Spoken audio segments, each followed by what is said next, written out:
Semaine on en a beaucoup parlé ci ñenn ci ñi nga xamante ni ñoom la ñu woowee ay assujettis maanaam ci loi bi nga xam ni moo encadré la déclaration de patrimoine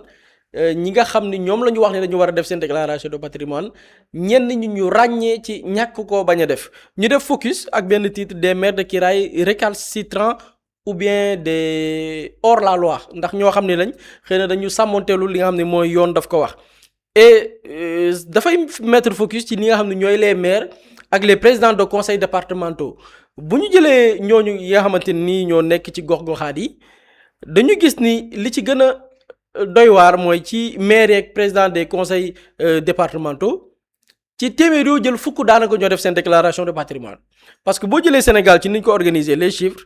Sénégal am na lu toll ci fukki région ak ñeent am lu toll ci 46 départements.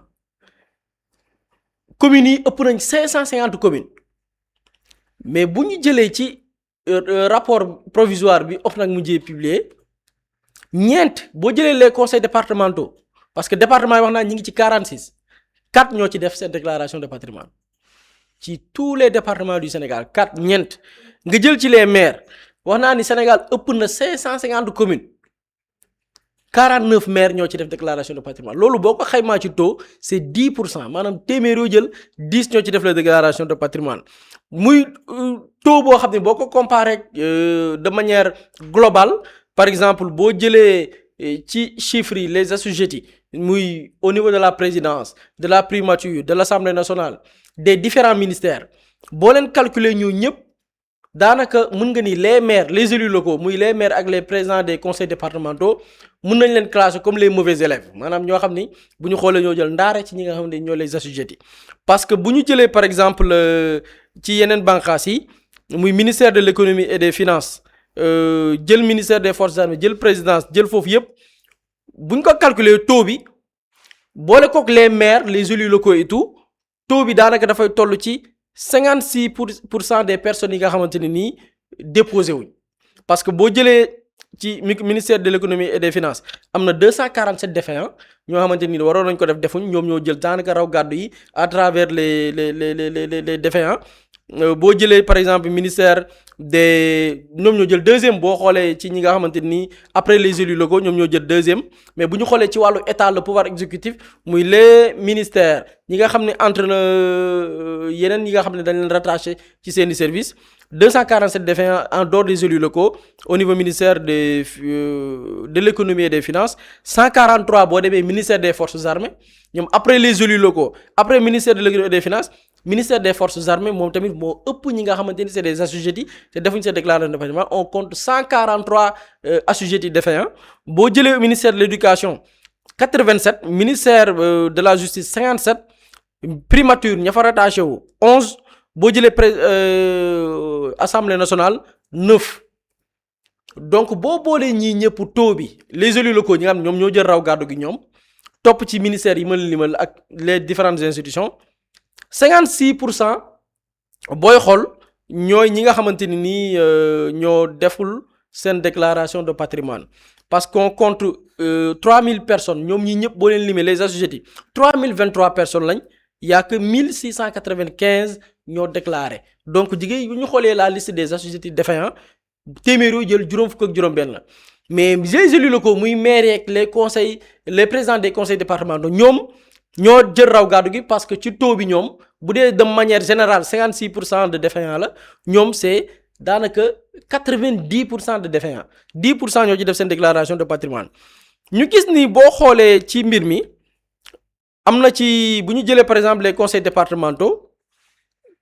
ci ñi nga xamante ni ñoo war a def 4 ñoo ci déposé seen 4 yi ma lim sànq c'est Amadou Diallo bu Ranérou Abdou Karim Gueye ci liste provisoire bi Diourbel Mamadou Saliou Sow Kédougou ak Ananias Georges Mansali Ziguinchor 4 ñi ci les présidents des conseils départementaux ñeenti ñi ñoo ci def seen déclaration de patrimoine en ce qui concerne les élus locaux ci maires yi am na ci ñoo xamante nii ci différentes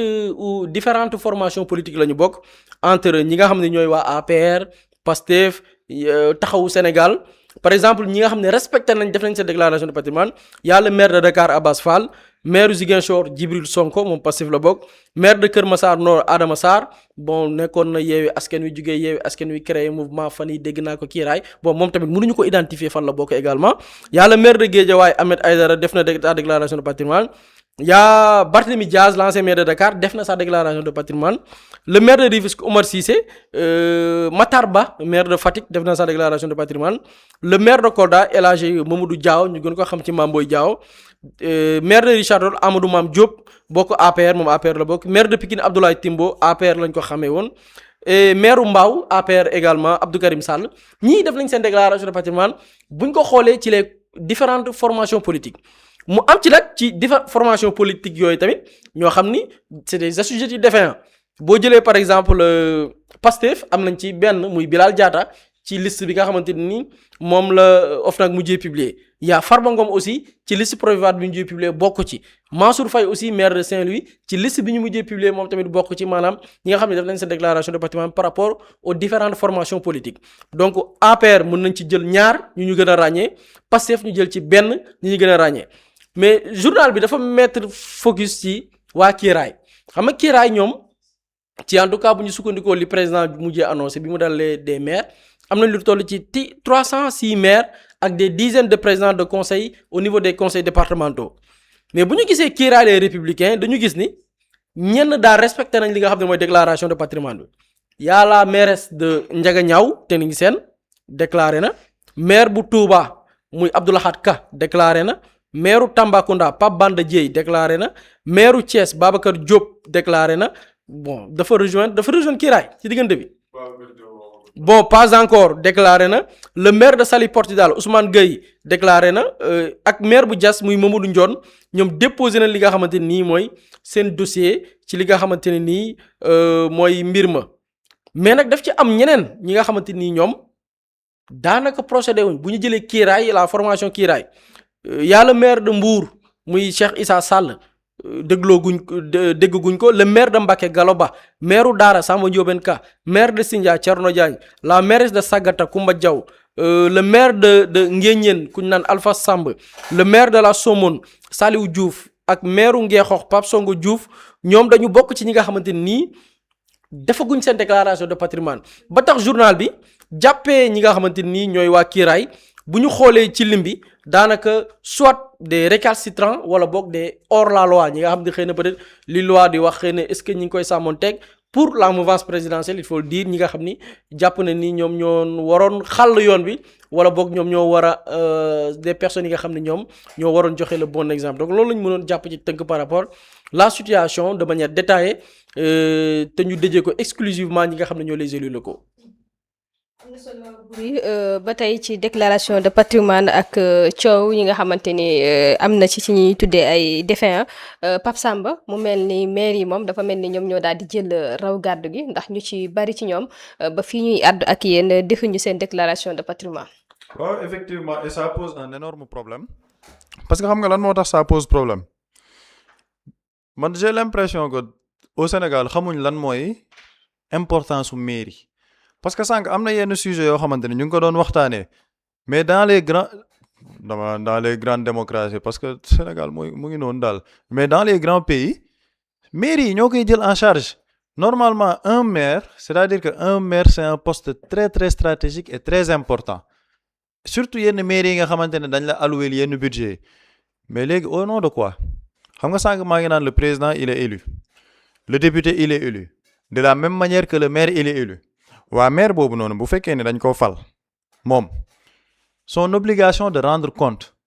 mais c'est-à-dire que c'est une obligation de rendre compte boo xamante ne li président waxoon ni président de la République déclaration patrimoine c'est pas facultatif c'est une obligation bii c'est une obligation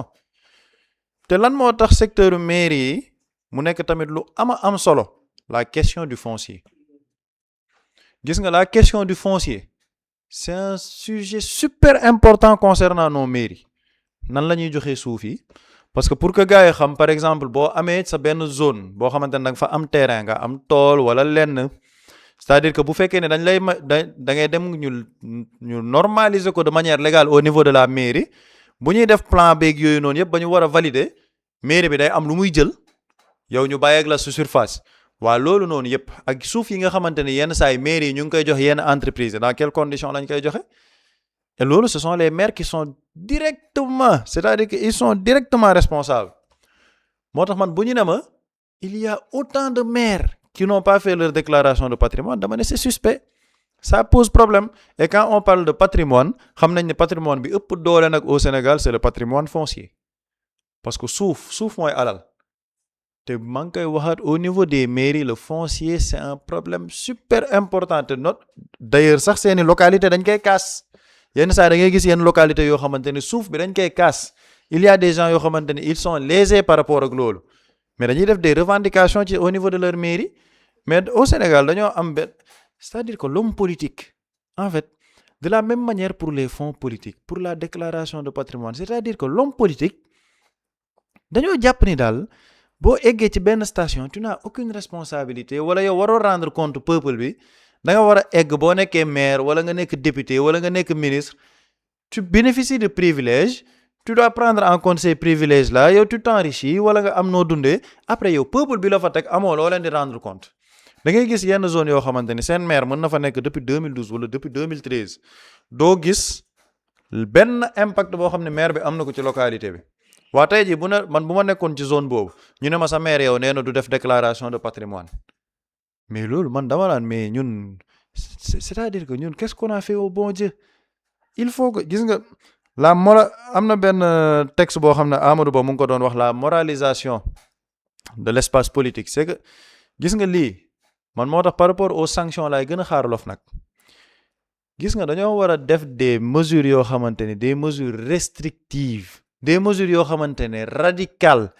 képp ku ñu tabb ci ay mairie wala yenn postes yi xam nga ñu ngi wax les directeurs généraux par exemple les directeurs généraux mais si tu ne fais pas ta déclaration de patrimoine on te met en demeure fais ta déclaration de patrimoine tu ne fais pas ta déclaration de patrimoine ma may la benn délai pendant délai boobu noonu nga ma la may damay def une retenue sur salaire bu ma ko continuer def ko defoo sa déclaration de patrimoine je te limoge.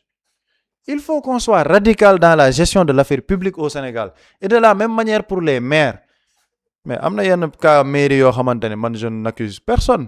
mais dama ne man bëgg naa xam par rapport ak yi ñu leen tudd yëpp j'aurais bien aimé qu'ils fassent leur déclaration de patrimoine Mansour Faye j'aurais bien aimé voir sa déclaration de patrimoine man parce que tudd nañ ko ci yenn dossiers yu bëri yoo xamante ne jàpp naa ne Mansour Faye il aurait pu faire sa déclaration de patrimoine pour que mu setal boppam parce que c'est une question aussi de transparence Farba Ngom ñu ngi koy tudd ci dossier yu bëri man j'aurais bien aimé que Farba Ngom fasse sa déclaration de patrimoine bu boobaa sénégalais yi li ñuy c'est-à-dire que foofu dinañ ne Farba Ngom def na sa déclaration de patrimoine parce que c'est une question de transparence mandat la ñu yore mandat boobu dañ leen ko conférer kan moo leen ko conférer le peuple sénégalais par leur voix donc ñoom ils sont toujours responsables au niveau du peuple ils sont redevables au niveau du peuple dañoo war a leeral seen position ak seen yorin ci liñ leen dénk nan lañ ko mais c'est-à-dire moo tax ma ne man gis nga dans ce pays là yàlla xam na ne dañoo nekk di waxtaanee loo xamante ne waruñ ko waxtaan dans un pays normal sérieux lii ça ne fait même pas l'ombre d'un doute maanaam waruñ ko waxtaanee ça doit être automatique tu fais ta déclaration de patrimoine d'entrée tu fais ta déclaration de patrimoine de sortie ça doit être une doctrine administrative képp ku nekk ci présidence assemblée nationale tous les assujettis les maires vous faites votre déclaration de patrimoine malheureusement nag dañoo yàgg nekk ci système boo xamante ne sànq buri mu ngi koy wax et c'est extrêmement pertinent le système il t'appauvrit c'est-à-dire que système ni muy fonctionner mooy dafa lay appauvrir ba yow le système te rend toujours dépendant le système lan moo tax muy continuer di exister parce que dafay mettre la population dans une posture boo xamante ne la population elle est toujours dépendante et le système ñan ñooy nekk ci kaw ce sont toujours les mêmes décideurs les hommes politiques des personnes dans des sphères privées ñooñu tey jii ñoom ñooy téye le monopole d'une certaine richesse et la population est toujours dépendante de la politique qui va être définie par ces hommes du système mais loolu il faut que ñu dagg ko c'est une chaîne boo xamante ne dañ ko war a dagg population waratul dépendre ci loolu te la première étape pour que loolu mën a dëñ xam nga tey jii on te parle de ay détournement ay lii na lan mooy la première étape pour fànk loolu la lutte contre la corruption quelle est la première étape de la lutte contre la corruption mettre une politique de bonne gouvernance et de transparence mais lii lan moo ko gën a yomb ci politique de bonne gouvernance et de transparence tey jii ci man maire boo xamante ne defoo sa déclaration de patrimoine automatiquement tu dois être entendu lan mooy sa patrimoine te waruñ la may sax délai bu bëri parce que buñ la mayee délai bu bëri am nga temps pour jéem a xool nooy colmater defoo sa déclaration de patrimoine on rend public tu as un délai de 15 jours wala maximum 30 jours pour faire ta déclaration de patrimoine boo ko deful il y a des sanctions qui vont être prévues man foofu lay xaaree par exemple l'OFNAC c'est bien de publier une liste te liste bi sax man je pense que ñoom it def nañ ci ay erreurs matérielles yu bëri il y a énormément d'erreurs yoo xamante ne mu ngi ci woon def ngeen liste c'est excellent sénégalais am nañu une vue d'ensemble par rapport ak les défaillants ak ñi nga xamante ni def nañ mais quelle est la suite par exemple maires yi ñuy dégg xam nga le président de la République ñi ànd ak moom dañ naan on a plus de 300 maires ak ñun waa léegi maires yooyu noonu seen déclaration de patrimoine fu mu toll tous les maires on parle de plus de 550 communes au Sénégal on te dit que 10% ñoo def seen déclaration mais ça c'est alarmant lan moo tax c'est alarmant mooy dama koy waxaat il y a énormément d'enjeux au niveau des collectivités territoriales surtout sur la question du foncier et surtout foncier dafa nekk une question super importante boo xamante ne c'est à la base de beaucoup de litiges yu ëpp yi ngay dégg ci yenn zone foncier la Ndingler c'était quoi c'est le foncier am na yenn zone yoo xam ne da ngay dégg ay dagga xol pa Mbourkat yeneen question yooyu noonu lan la foncier qui sont en cause les maires lan moo tax maires yi duñ def seen déclaration de patrimoine donc lii nii yëpp c'est toute une chaîne boo xamante ni il faut que ñu jël ko en compte pour dire que question de transparence et de bonne gouvernance man de loolu laa gëm on me taxera toujours de radical mais un état on le gère de manière radicale surtout si c'est un état boo xam ne dañ ne il faut renverser un système def une rupture systémique un système qui fonctionne depuis 60 ans démb maa ngi daj ci benn vidéo Maître El Hadji Diouf pour terminer foofu fu muy wax di expliquer ne Ablaye Wade dafa baax non Ablaye Wade dafa généreux dama ko seeti mu ne foofu ñaata nga am foofu mu ne ko fii am na 20 millions mu ne ko jox ko El Hadji mais 20 millions un président toog fii parce que seet si naa la jox ko El Hadji mais c'est-à-dire qu'on ne peut pas continuer à gérer comme ça ce pays moo tax la question des fonds spéciaux la question de la déclaration de patrimoine ce sont des sujets super importants bu ñu nangu gars yi di déplacer le débat bi xam nga fan la nekk responsabilité des personnes en cause lan mooy seen redevabilité ci peuple sénégalais parce que dañ leen a dénk loo xam ne du seen moomeel un maire c'est pas un mandat à vie amoo mandat à vie da nga am benn mandat bu ñu délimité les maires actuellement seen mandat le 23 janvier 2027 lay jeex seen patrimoine fan la tool parce que bëgg nañ xam ba ngay egg ci mairie bi lan nga am ba ngay génn ci mairie bi lan nga am parce qu'il y a énormément d'enjeux yoo xamante ne day concerner sa mairie bi surtout dama koy waxaat la question du foncier dafa am ay choses yu importantes ci loolu te loolu nag quand je vois autant de maires qui n'ont pas fait leur déclaration de patrimoine effectivement c'est suspect et suite bi la ñuy xaar par rapport à l'OFNAC quelles seront les sanctions te ci man buñ ci demul vers des sanctions radicales jàpp naa ne on aura fait un pas en avant pour faire 2 pas en arrière. maire yi nga xamante ni defuñu seen déclaration de patrimoine ba léegi fësalaguñ ko ndax loolu it suñu xel du xaw a ñaaw ak ñenn ci ñoom ñi nga xamante ni doon nañ leen dégg ci mbirum foncier ñenn ñu leen doon tuumaal que dañoo luubal alalu askan bi. waaw xam nga li tax sax xel di ci tey déjà nit mën na bañ a def déclaration de patrimoine soit peut-être alalam dafa bari trop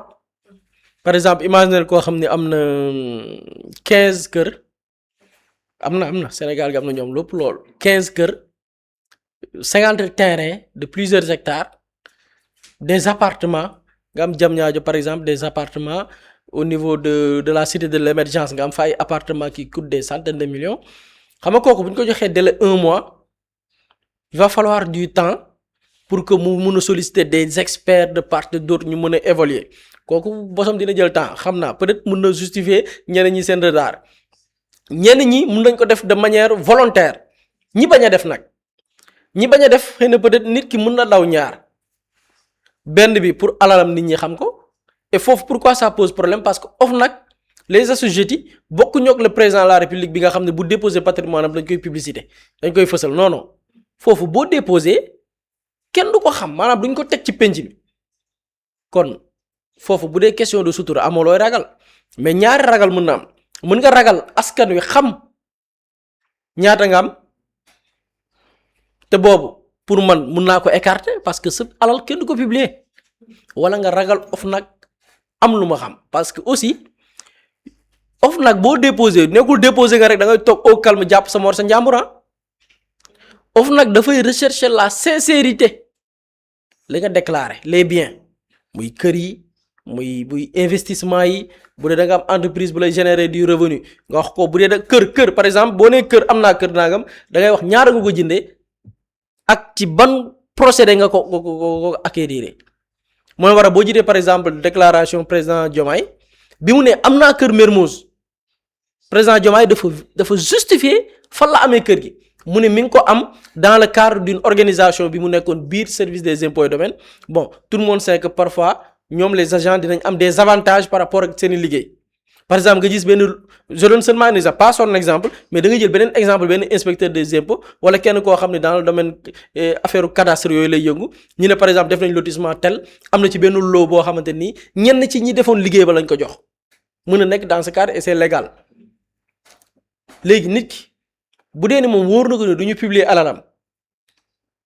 kenn du ko xam mu bañ koo def pour ñi nga xam ne ñoom ñoo ko tay bañ koo def kooku li muy ragal pour bu déposer alal bi OFNAC interroger ko foo xaalis bi jógee am na ci ñoo xamante nii dañ doon wër di jënd ay kër am na ci benn maire boo xamante nii dëkk ba mu nekk cosaanoo fa région ba liñ la wax ci ay kër yiñ fa jënd kenn mënu la wax ñaata te am na ci yenn transaction yoo xam ne xaalis xobbet lañ doon yor xobbet xaalis alal xaalis nii liquide lañ doon yor ci liquidité boo xam ne nit waru ko doxanto lañ doon yor di jënd kër yooyu noonu xam nga kooku bu déposé OFNAC dinañ ko enquête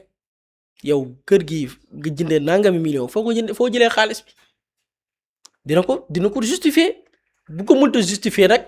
après OFNAC am na possibilité jël dossier ba enrichissement illicite topp la OFNAC am na ses prérogatives bu dee ni yow par exemple da nga ko bañ a def aussi mais loolu tamit génneewu leen ci parce que je pense que même la déclaration du président de l'OFNAC wax na ko am na ci ñoo xam ne nii mën nañ am rétention là sur salaire sa salaire lenn li ngay fay ko mën nañ ci couper am lenn luñ ci jël bu loolu weesoo aussi am na ci yeneen lu la ci mën a fekk par exemple mën nga dem ba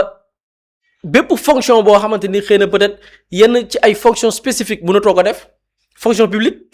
parce que bépp bànqaas boo xam ne état la yow dootoo occuper benn fonction mën nga dem nag investir ci privé nekk directeur général d'une entreprise wala ñu jël la ci entreprise mais fonction publique lépp luy liggéey lu jëm ci état doo ci bokk loolu day dem ba foofu donc ñi ko ragal a def nag moom man nag wala bañ koo def ñenn ñi mën nga rafet njott ci ñoom xëy na pareeguñ am ñoom seen alal bari na lool tey imaginer je te donne un exemple Farba Ngom tey bu waroon évaluer li mu am non Farba Ngom ma retard mun naa ko comprendre li tax mu yéex a def parce que c'est une liste provisoire après nañ ko mise à jour et d'ailleurs ci mise à jour bi sax Barthélémy Dias ci liste B daf ci bokkoon ci ñi déposé mais bi OFNAC mise à jour seen plateforme nekkaatu ci donc loolu aussi c'est bon parce que sànq siré naa ko ci kii bi c'est bon à préciser mais par exemple comme Farba Ngom bu ñu ma nee mayoon nañ leen 31 juillet pour que ñu def toute l'expertise de leur bien ku ci mel ni Farba Ngom bon wax dëgg yàlla ci weer bi man mën naa jàpp ne mën na am ngànt parce que bari na imaginer par exemple ñun la am na par exemple dagg xolpa am na ci yenn autorisation de loterie yoo xamante nii joxaloon nañ ko pour dagg xolpa biñ ko jàppee kaso yenn ci biens yi daf ko am na biens yu mu tayle en attendant par exemple Farba Ngom bu nekkaatee dans des procédures di wut non-lieu xam nga alal ja bu dee dafa cautionné woon au niveau de la caisse des dépôts et consignation dafay nekkaat dans des procédures pour xaalis bi alal ja état teewul ñu delloowaat ko xam nga parce que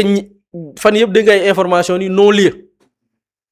léegi Farba Ngom alal jooju yëpp da ko mën a te foofu nag ngay xamee ni c'est dommage par rapport ak la reddition des comptes et espérons que après dina justifier tout cet argent même bu fekkee ni man sama xel tey na ci parce que bu fekkee ni tey man dans ce dossier Farba Ngom Tahirou Sarr on se permet de nous dire que parce que gis nga dossier Tahirou Sarr ak Farba Ngom xam nga ñu ngi wax non-lieu xam nga la moo ci nar a garaaw man suba su ma neexee milliard kenn xamul fu mu jógee même bu fekkee ni sax état moom ko jox man ma jël ci milliards yooyu noonu envoyé ci Pape Samba sans raison économique ñu ne waa buri comme que xaalis bi ci état la jógee rek xaalis bi nga jox Pape Samba kon Pape Samba parce que dañ ne non lieu pour Tahirou Sarr donc Farba Ngom bu tëddee na nelaw mais lii c'est très dangereux transaction financière dafa war a am une raison économique yow Aminata sa compte banque par exemple am na 200 millions yi fa nekk nga jaxase la ak monsieur xam naa yaa ngi koy nëbb alal jooju Aminata nga dem di jënd oto bu 30 millions est-ce que xam nga ni 30 millions yooyu noonu boo demee retirer ko ci sa compte banque yaa ko moom xam nga dafa war a am justificatif te pourtant yow yaa dem ci sa sa banque jël fa 30 millions liquide pour dem jënd oto bu 30 millions dañ ne la da nga ko war a justifier banque bi da nga ko war a jox ni oto laay jënd noo koy justifier nga won ko décharge bi nga xamante ni moom la le vendeur de véhicule jox facture bi nga présenter la facture ñu ne la ok Tahirou Sarr ñu ne wooye l'argent dafa licite parce que trésor la jógee ñu ne la Tahirou Sarr am na lu mu déposé ci ay comptes yoo xam dañ ne ay frère Farba Ngom lañ ñu ne waaw Tahirou Sarr bu seetee rek Farba Ngom seet na léegi transaction yi mu doon def ak ay entreprise ay SC Dowru ay SCP Tijaniya ay SCP am na SCP yu ñu dem fekk fa ay liggéeykatu ambassade bu États-Unis ñu ne léegi loolu lépp sans raison économique bu mu sukkandikoo ci les rapports de la CENTIF ñu ne day xëy rek naax saay donc loolu aussi dafay poser waat des questions gars yi tamit même bu ñu déposé alal ji amin bi bu ñu ci doon poser des questions est-ce que dina am suite bu ñu xoolee des exemples des personnes yi nga xam ne ils ont bénéficié de plusieurs millions sans justificatif wala benn lay une raison économique bi waral tey ces transactions bon ñu ngi jundee yaakaar rek espérons que lépp dina jaar yoon déjà li ñu mën a rafetlu d'abord ci démarche OFNAC bi mooy publier nañ ils sont dans une dynamique de transparence espérons que transparence boobu noonu dina dem jusqu'au bout pour que ku ci nekk itam bu dee ni da nga enrichir de manière illicite parce que li Pape Samba wax dafa nekk lu am solo muy cas des élus locaux c'est un cas très particulier chaque jour nga dégg fi ñun dañu am benn zone boo xamante ni nii espace la pour ay xale ñu xëy gis benn waay ñëw rek di fondement à quel titre parfois nga gis ku ne maire moo ko jox autorisation est-ce que maire day xëy rek di joxe autorisation di defal délibération dégg ngeen fi ay délibération yoo xamante ni jox nañ ko ay nit yoo xamante ni nii nombre de personnes requis muy les conseils les conseils municipaux là teewuñ fa pour que ñu def délibération dégg nga ay scandale foncier yoo xam dañ ne maire bi moo joxe délibération sans que les conseillers fekkee ko alors que y a le minimum requis maire boobu noonu lu tax mu def loolu lan mooy la condition est-ce qu'il y a corruption soupçon de corruption loolu lépp c'est des questions léegi maire boobu noonu tey bu dee ci loolu la enrichir bu dee maire la boo xam ne dafa bâtir sa fortune sur ça des délibérations yi muy accordé ay boromi doole ñu koy neexal automatiquement avec une déclaration de patrimoine bu ko déclaré bu defee une déclaration sincère automatiquement dañ koy xam dinañ ko laaj yow alal ji foo ko jëlee bu dee xaalisu corruption automatiquement dañ koy yóbbu au niveau du parquet procureur topp ko donc ju ci bari man dama gëm ni am na lu ñuy nëbb te nëbb googu nag il va falloir que OFNAC mettre la pression pour que ces élus locaux xam ne ñoom cas bu particulier la ñu def leur déclaration luñ ci war a leeral rek ñu leeral ko ci wàllum yoon. dundee yaakaar rek ndax OFNAC liste bi mu publier ci fàttali liste provisoire la amaan bala ñoo publier liste définitive bi ñu bari ci ñi nga xamante ni dafa guñ seen déclaration de patrimoine dinañ ko yóbbu foofee ca OFNAC